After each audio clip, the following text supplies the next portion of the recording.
समस्त को नमस्कार।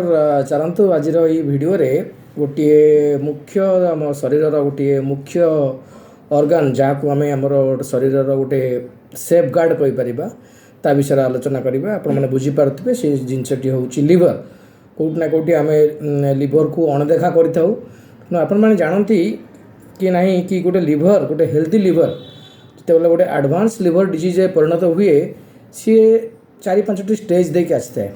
स्टेज 0 रु स्टेज 4 पर्यंत से आसी पहुँच जाए। जो से स्टेज 4 रे पहुँची जाए ताको आम एडवांस लिवर डिजीज बोली कही था।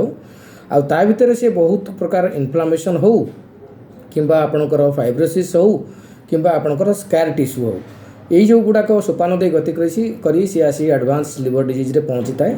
आ मुख्यतः जो बाट माने सोपान गुड़िक था से भितर गोटे है फैटी लिवर जोटा आपन जानी जोटा कि आपनकर फैट डिपोजिशन जदि अधिका हुए स्टोमाक रे किंबा अल्कोहल कंजप्शन किंबा ओबेसिटी किंबा आपनकर हाई कोलेस्ट्रोल बा हाइपरटेंशन बा डायबिटीज गोटे मुख्य कारण होता है। आउ गोटे टर्म आसे कह जाए MASLD जोटा कह जाए metabolic dysfunction associated with steatotic liver disease.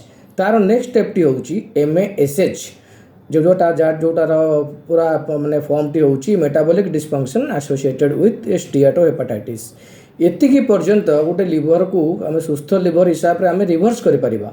किंतु जेतेबेले MASH थ्रू आगु को जाइए जो फाइब्रोसिस आउ सिरोसिस एवं शेष में हेपाटोसेलुलर कार्सिनोमा पहुँची जाए सेतेबेले नीड गुड़ा कौन की बही जाए से लिवर ट्रांसप्लांट छड़ा आम पाखे कौन ऑप्शन न थाए। तेणुक आम समस्त आम लिवर को सुस्थ रखा।